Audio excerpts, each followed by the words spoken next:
we can see the U.S. President Joe Biden now. He's come out of his plane. He's deplaning and he's meeting the leaders who have come there to welcome him. We also know that the Israeli president is there at the airport to welcome the U.S. President Joe Biden in Israel's Tel Aviv. So as you can see, these are the live visuals that we're getting straight from Tel Aviv in Israel. The U.S. President meeting the leaders there. Celia Mendoza from Voice of America joining us live on the broadcast from Israel now. Celia, tell us the leaders who Joe Biden is meeting right now and who are the leaders he'll be meeting over the course of his visit.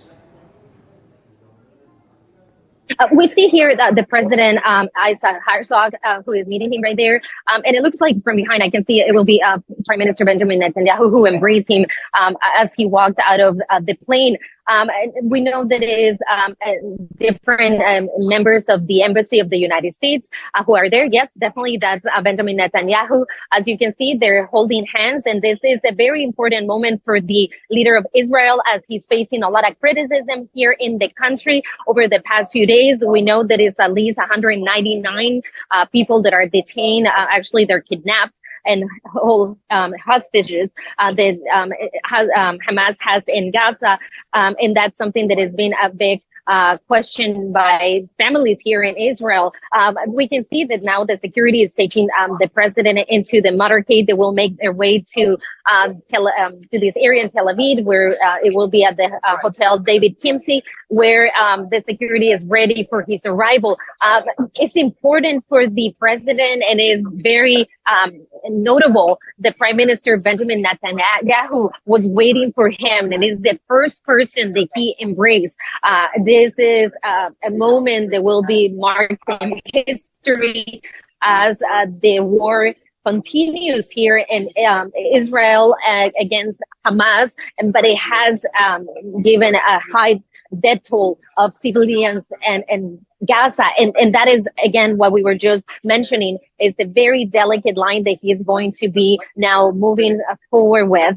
One, to send a message that first, they're with Israel. Second, they are also supporting militarily and with other countries the war against Hamas. And the U.S. president has made a big difference between Hamas and the civilian population of Gaza, the Palestinian people. That's why it was in interest of the White House to meet with the president, Mahmoud Abbas.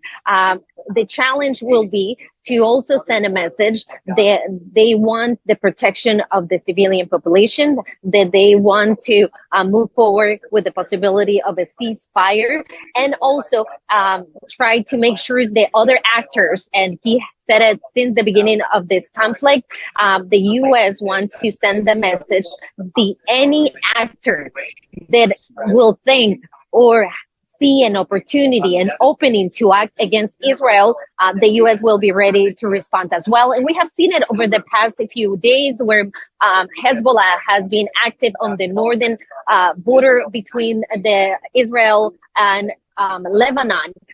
So all of this play part in what is happening. The cancellation of the meeting in Jordan definitely changes the game plan for the U.S. And he had about 10 hours in his flight to be able to strategize with his team. And we will hear him when he talks today from this hotel in which I'm standing after his meeting with Prime Minister Benjamin Netanyahu and before he goes back to the United States in the middle of what it is, it plays in active war.